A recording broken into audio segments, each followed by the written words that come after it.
Sabe quando o dia termina e você tem a sensação de que nada aconteceu? Quando você vive procurando motivos para continuar, mas nunca encontra? Era uma interminável busca. Não sei ao certo em que momento eu virei essa chave. Mas só sei que depois disso, tudo foi diferente.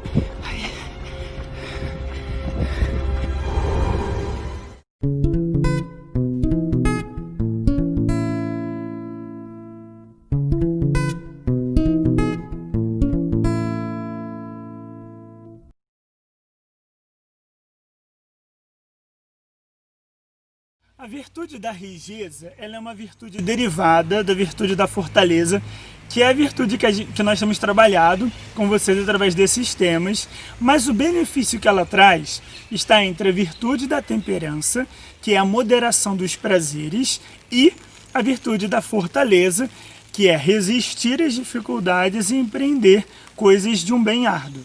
Bom, o que a virtude da riqueza é em si? Essa virtude nos ajuda a resistirmos aos desconfortos de uma tarefa. E ela é muito necessária porque a gente sempre fala assim, nossa, preciso de fortaleza em tal coisa, mas é a riqueza, mas nessa dimensão da riqueza. Por quê? Nem tudo que a gente faz na vida é gostoso, nem tudo que a gente faz na vida é fácil, nem tudo que a gente faz na vida vem sem alguma dificuldade ou sem algum desconforto. Por exemplo, é uma pessoa que trabalha em escritório, é um trabalho mais tranquilo. Mas no dia que ela estiver mais cansada, aquele trabalho tranquilo vai fazer com que ela sinta mais sono. Ela vai precisar de riqueza. Precisar de riqueza para lidar com aquela variante ali do seu dia a dia. Uma pessoa que, sei lá, está estudando para a faculdade de medicina. Tem dia que ela se programou para estudar, mas vai acontecer uma série de dificuldades no dia dela. Ela vai passar mal, ela vai ter que ir no dentista, ou ela vai ter que pegar a mãe, porque choveu muito, tem que pegar a mãe de carro, ou pode ser que os amigos marquem de sair e é véspera de prova, ou aniversário de alguém e tal. É necessária a riqueza para que eu lide com aquela dificuldade que a circunstância me impõe e eu possa cumprir os meus deveres. É uma virtude muito necessária para o nosso tempo, porque ela custa muito. Mas a gente vai trabalhar um pouquinho lá melhor nesse vídeo, mas a gente quer que você agora, nesse começo, grave essa definição. A virtude que nos ajuda a resistirmos às dificuldades na realização de algum bem. Então a virtude da riqueza está dentro da fortaleza, né? Essa capacidade de manter-se firme, independente das vontades, né? Independente das coisas que vêm acontecendo, dos sofrimentos, dos pensamentos extras, da vontade de comodismo. Às vezes a gente traça uma meta, a gente quer muito uma coisa e a gente precisa se esforçar para que aquilo aconteça, né? Às vezes a gente tem um compromisso e a gente precisa se esforçar. Mas por vontade de assistir um filme, por vontade de fazer qualquer outras coisas que são mais prazerosas, a gente acaba por deixar, né, de fazer aquilo que custa um pouco mais, né? Então, é essa capacidade de manter-se firme, né? Independente dos pensamentos que forem vindo, das situações que forem vindo, das dificuldades que forem se apresentando. E também é importante, então, ensinar a criança isso, né? Que às vezes a gente vai querer ver um filme, mas a gente precisa fazer aquilo que custa por um bem maior, né? E esse bem maior, muitas vezes é preciso fazer com que a criança compreenda, né? O que de fato é um bem maior, né? O porquê que vale a pena. Então, ir educando a criança nisso, né? Que sempre vai ter um bem maior, que sempre vai ter uma meta. Então, por isso é importante fazer determinada coisa, né?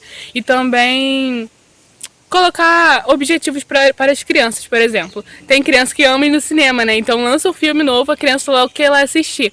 O que a gente faz? A gente fala, olha, eu te levo no cinema, mas primeiro você vai ter que cumprir isso, isso e isso. Você vai ter que cumprir com seus deveres de casa, você vai começar a arrumar a sua cama essa semana. Então é importante, né? Ensinando e também colocando assim, meio que recompensas que estimulem a criança, o jovem, o adolescente, a fazerem determinada coisa, né? Para que eles compreendam que para a gente chegar num bem, a gente precisa aprender a suportar determinadas coisas. E dentro dessa virtude da riqueza, né, nós temos a resiliência, que é essa capacidade de resistir a essas influências que a gente falava quando a gente comentava sobre a fortaleza. Então, diante de uma situação de muito estresse, nós precisamos ter resiliência para nos mantermos firmes. como por exemplo um elástico sendo esticado, né? O que não pode acontecer é ele se romper, ou seja, ceder ao estresse ou àquela situação que está acontecendo. E como a Bruna bem falava, é a situação, por exemplo, de um cinema, né? Qual é o objetivo do jovem ou da criança, né? Por exemplo, um jovem que quer passar por um vestibular, diante de uma situação, né, onde seja estimulado para ele, sei lá, se divertir com os amigos ou qualquer outra coisa que não seja o estudo, né? Aquilo vai penetrando na cabeça do jovem, ele vai querendo fazer aquilo antes do estudo, mas ele vai precisar exercitar a rigidez, a resiliência, para que ele possa não ceder, mas permanecer firme no seu ideal. E a partir do momento que a gente adquire essa virtude da rigidez, que é uma virtude que está dentro da fortaleza, mas dentro da fortaleza existem demais virtudes, né? Então, a partir dessa virtude trabalhada, a gente consegue alcançar outras virtudes, né? Como a magnanimidade, né? E essas demais virtudes, porque isso nos leva à grandeza do ser humano, né? Às vezes a gente não alcança as coisas que a gente tem o potencial de alcançar por uma fraqueza, por não conseguir suportar, né? Então, quando a gente trabalha essa virtude, consequentemente, a gente consegue trabalhar outras virtudes que são maiores e importantes para o nosso crescimento humano, né? Agora nós vamos falar um pouco das necessidades práticas. Então, vamos dar algumas dicas, vamos dar algumas possibilidades, mas não impondo nada. Para os pais, às vezes o seu filho ele vai ter dificuldade em comer alguma coisa. Por exemplo, um legume ou arroz e feijão, porque as crianças têm isso, né? Elas escolhem de verdade o que elas querem. E aí, a virtude da rigidez vai ajudar nesse ponto. Então, você pode começar comendo com a criança, dando para ela experimentar um pouco e depois dar alguma coisa que ela goste, seja uma brincadeira, seja assistir algum desenho, enfim. Então, para você começar a iniciar essa questão, né, da virtude da rigidez, você tem que dar o ruim e depois você dá algo bom, para dar um equilíbrio para ela ver que isso vale a pena. No caso dos educadores também, a criança às vezes ela não vai querer fazer um dever, então porque ela vai se sentir incapaz. Então você tem que mostrar para ela tudo que ela já conseguiu aprender, que ela se achava incapaz, para ela conseguir ter esse espírito de capacidade, de ela ver que ela é capaz sim de terminar aquele dever dela, que ela vai conseguir. Então, e também assim, tem diversas outras circunstâncias, como por exemplo, se você tem ar-condicionado em casa, você pode botar num dia muito quente o ar-condicionado um pouco menos no ar gelado, para que ela possa suportar aquele calor. Uma outra coisa importante também é que quando assim a criança cai ou quando acontece alguma coisa, não ir direto correndo, porque a criança ali ela vai se desesperar, né? Às vezes quando ela dá um tombo e você mostra ali a calma para ver depois o que vai acontecer, ela já fica mais tranquila, ela já se sente mais segura nela mesma. E aí quando ela cai e ela vê que não tem nenhum adulto por perto e quando ela tem essa super proteção, ela já se sente incapaz e insegura, né? Então a virtude da rigidez, ela vai trabalhar isso. Na questão da criança, ela se sente mais capacitada, ela se sente mais rígida, ela vai se sentir capaz de fazer as coisas. Isso também vai ajudar a criança, quando, por exemplo, ela for prestar um vestibular. Ela vai sentar lá para estudar, ela vai ver que às vezes vai ter conteúdos super difíceis que ela vai achar que ela não é incapaz. Mas aí, com essa virtude trabalhada desde a infância, ela vai se sentir capaz de estudar para aquilo. Ela vai pensar, bom, é difícil, mas eu sou capaz.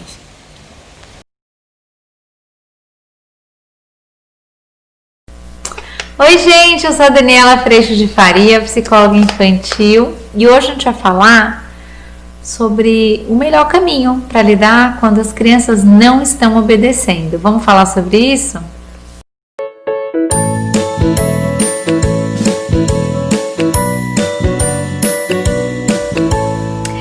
Gente, antes de mais nada, eu gostaria de pedir que você se inscreva no canal, dê alerta no sininho, que você curta esse conteúdo, se assim você sentir no seu coração. Mas então agora vamos para o nosso tema de hoje. Como é que a gente pode conduzir uma criança que a princípio não está obedecendo? A primeira coisa que eu separei para vocês, eu fiz uns 5 dicas, né? Vocês adoram esse negócio de 5 dicas, eu tenho me esforçado. Olha só, A primeira coisa que eu separei para vocês é a gente prestar atenção ou minimamente entender que temperamento tem esta criança. Se a gente está falando de uma criança que tem um temperamento mais dominante e impaciente, a gente está falando de uma criança que, para ela, o resultado das coisas e o jeito dela são muito importantes. Se você está falando de uma criança que tem mais uma extroversão, e pode até ter paciência ou mesmo impaciência, mas, por exemplo, numa extroversão, uma criança que está muito preocupada em como é que todo mundo está, e se ela está no meio da brincadeira, e se ela está participando. Então, imagina que uma extroversão com impaciência, ela quer ir logo para a festa, ela precisa chegar logo naquele lugar, aquilo já está acontecendo, ela não chegou ainda, e assim por diante. Se a gente tem uma criança hiperpaciente, a gente pode imaginar que às vezes seja até difícil de se movimentar, de tomar decisão, de ir ou não ir, quer ir ou não quer. Então, é uma criança que precisa de mais tempo para suas decisões. Uma criança mais analítica, ela pode ter uma análise impaciente. Uma criança que tem tudo planejado, ela está conectada, o lugar de segurança dela está conectado à informação. Então, quanto mais informação ela tem, mais planejamento ela tem, mais seguro ela está. Vamos imaginar que a gente tem, além da criança dominante, aquela criança que também não decide nada, tudo para ela tá bom, a não dominante. Uma criança que, do jeito que alguém resolver a minha vida, tá ótimo. E a gente também tem um trabalho a fazer com essa criança. Uma criança introvertida, ela tem o tempo dela de observação para que ela se coloque para fora no mundo. E uma criança impaciente, ela quer para ontem. Tudo precisa ser muito rápido. Uma criança mais espontânea, talvez ela tenha dificuldade de seguir no caminho da organização para estar na escola às 7h30, eu acordo tal horário. As coisas vão ficando mais soltas, então ela também tem algo a melhorar. Uma das coisas que eu gosto muito da gente prestar atenção nos temperamentos, e essa ferramenta chama-se SOAR, e é uma ferramenta que eu posso disponibilizar para vocês. Ela tem um custo, porque tem um custo para mim também. Caso você queira descobrir o temperamento da sua família, dos membros da sua família, isso é fantástico, muito importante, para que a gente entenda que primordialmente a forma como eu vejo o mundo não é a forma como meu filho vê o mundo. O que é importante para mim, o que me traz segurança, não é o que traz segurança e é importante para ele, para o marido e assim por diante. Então, partindo dessa história do temperamento, imagina que muitas vezes uma desobediência pode estar vindo por um traço de temperamento que precisa se flexibilizar. Eu sabendo que temperamento essa criança tem, ou tateando esse temperamento, eu já sei que o meu filho, que tem uma dominância muito grande, ele precisa ficar mais flexível, de que não vai ser só do jeito dele. Tem outros amigos. Então, talvez os momentos de não obediência venham exatamente dessa sensação de que é do meu jeito. Se não for do meu jeito, eu não vou fazer. Você está me mandando tomar banho, não vou de jeito nenhum. Quando, na verdade, a gente pode, para uma criança de temperamento dominante, a gente pode cuidar de como falar, mas fazer com que a criança se flexibilize desse movimento de dominância, mas que ela também não tenha a sensação de ser mandada. Uma criança dominante vai ser mandada, eu vou dizer para você, começamos a guerra, estamos em guerra fria, guerra quente, guerra com voador, eu não sei o que vai ser, mas essa criança ela resiste a isso. Então, uma flexibilidade seria, por exemplo, eu virar para ela e falar: o que você prefere? Você prefere tomar banho agora, depois brincar e vai dar tempo? Você prefere enrolar mais um pouco, mas depois tomar banho e vai direto para a cama? Dar a essa criança e depois você vai cumprir isso que aconteceu, mas dar a essa criança a possibilidade de escolha deixa ela assim mais tranquila, mas ao mesmo tempo você vai cumprir a escolha feita. Então isso também vai fazer com que, caso ele queira, por exemplo, enrolar para depois tomar banho e ele acha que ele vai poder brincar depois, aí você vai entrar no eu sinto muito, mas foi isso que você escolheu. A gente faz ele flexibilizar desse lugar de eu quero tudo do meu jeito. Então, esse é só um exemplo de como a gente conhecer o temperamento das crianças facilita muito a gente entender que tipo de desobediência é essa. Outro ponto, se eu fizer essa mesma coisa, talvez, para uma criança que tem um temperamento paciente, talvez ela não consiga decidir. Mas o nosso desafio com ela é exatamente convidá-la para decidir. Então eu vou dar pequenas decisões para ela, ou vou dar um tempo maior para ela decidir situações que sejam possíveis disso acontecer, para que ela se flexibilize desse movimento de muito tempo, de não sei, peraí, deixa eu analisar melhor, não tenho certeza e assim por diante. Uma criança, por exemplo, mais analítica, talvez ela esteja sempre num lugar de muita segurança quando tudo está sob controle, ela tem tudo em ordem, ela sabe o que está acontecendo, ela sabe todas as coisas. Eu tenho alguns exemplos muito gostosos no consultório que é assim, às vezes uma criança hiperanalítica, ela quer brincar com o que ela já conhece, porque o que ela já conhece, ela sabe que ela não vai ter desconforto nem surpresa. Como é que eu flexibilizo isso? Eu convido essa criança para experimentar um jogo. A primeira resposta, gente, é sempre não, não quero, eu quero aquele ali mesmo que eu gosto. Só que, na hora em que você convida essa criança com a possibilidade de saída, eu estou ajudando ela a se flexibilizar. Então, eu costumo dizer para uma criança de perfil mais analítico, vamos fazer o seguinte, a gente vai experimentar esse jogo. Vamos combinar que a gente vai experimentar por 8 minutos?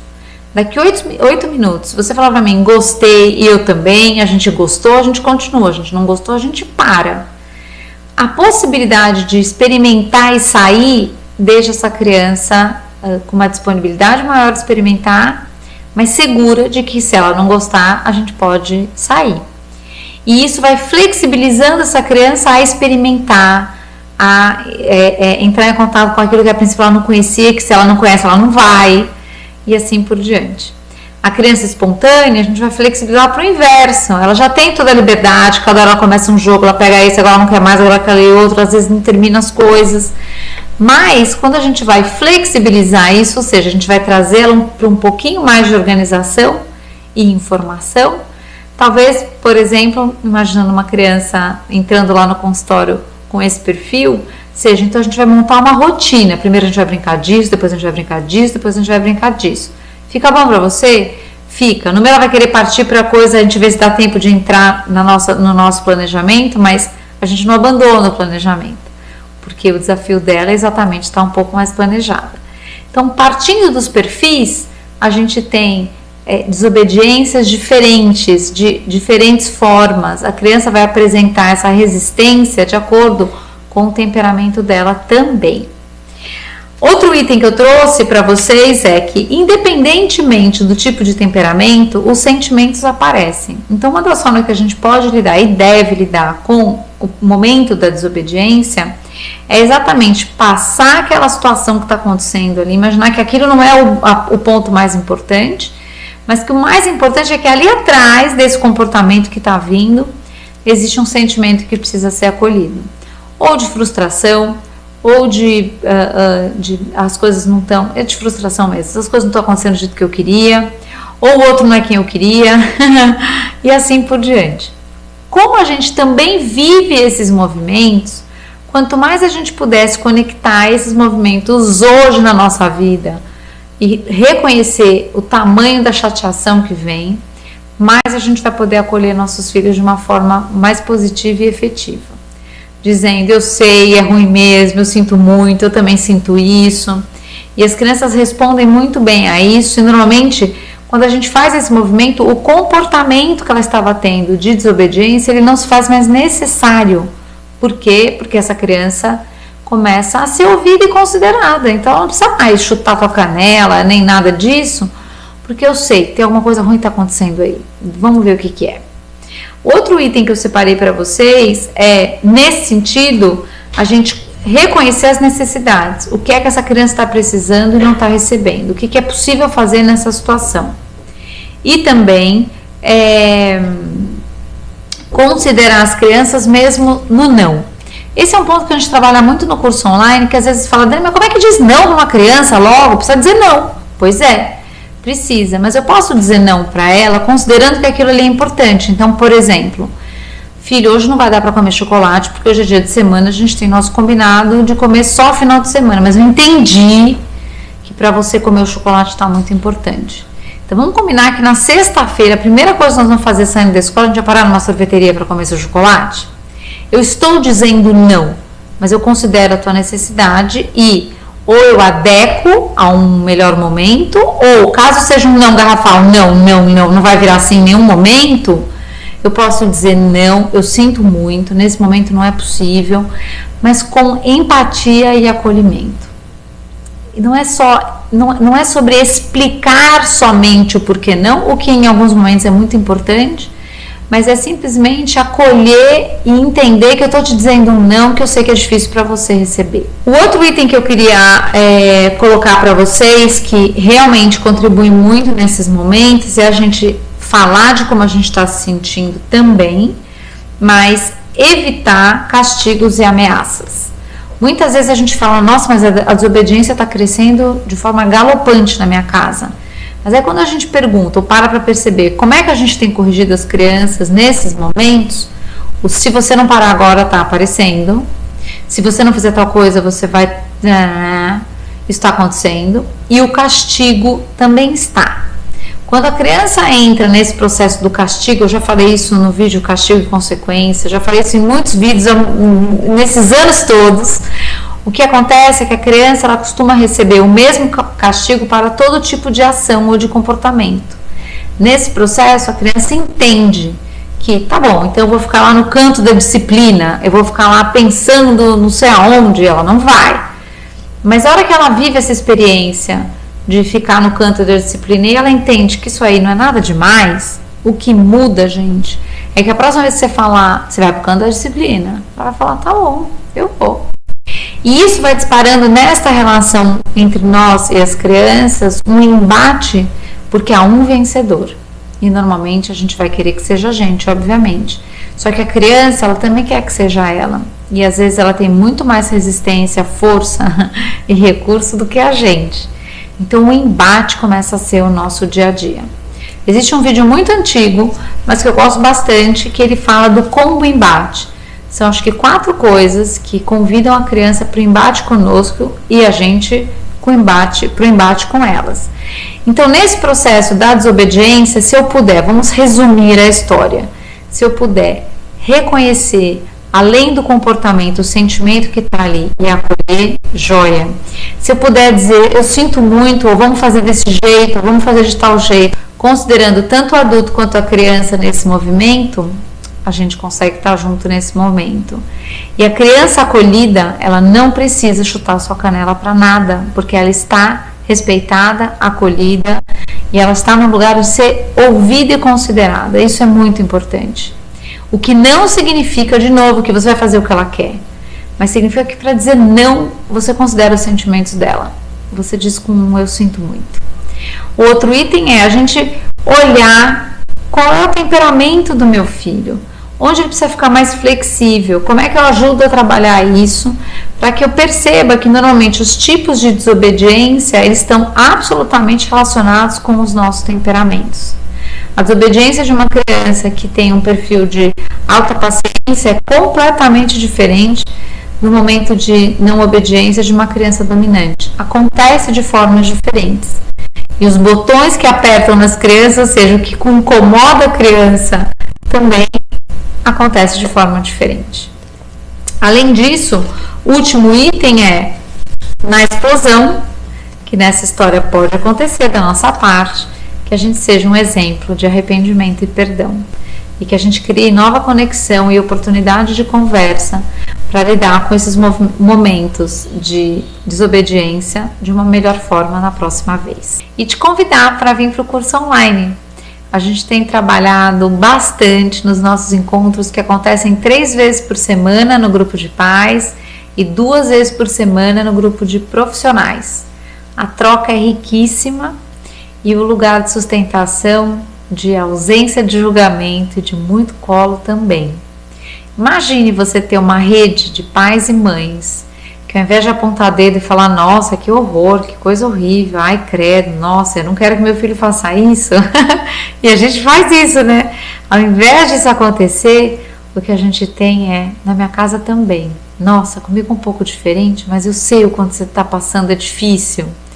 Nossa, é verdade, e essa sensação de você não estar só. É maravilhoso, tanto para o grupo de pais e mães, quanto de profissionais que também, nessa linda profissão que eu também abracei na minha vida, muitas vezes a gente se sente muito pressionado e muito só. Então, se você sentiu o chamado e quiser fazer parte dessa família que tem se tornado o nosso espaço do educaçãoinfantilonline.com, eu te convido a fazer sua inscrição. Vai aparecer uma caixinha aqui em cima de onde eu estou falando, acho que é aqui, para você. Clicando nessa caixinha, você vai direto para o site onde você pode fazer a sua inscrição. O vídeo de hoje foi esse, espero que você tenha gostado. A gente se vê na próxima oportunidade. Eu agradeço muito a Deus no meu coração por toda a paz e toda a tranquilidade. A gente se vê. Tchau!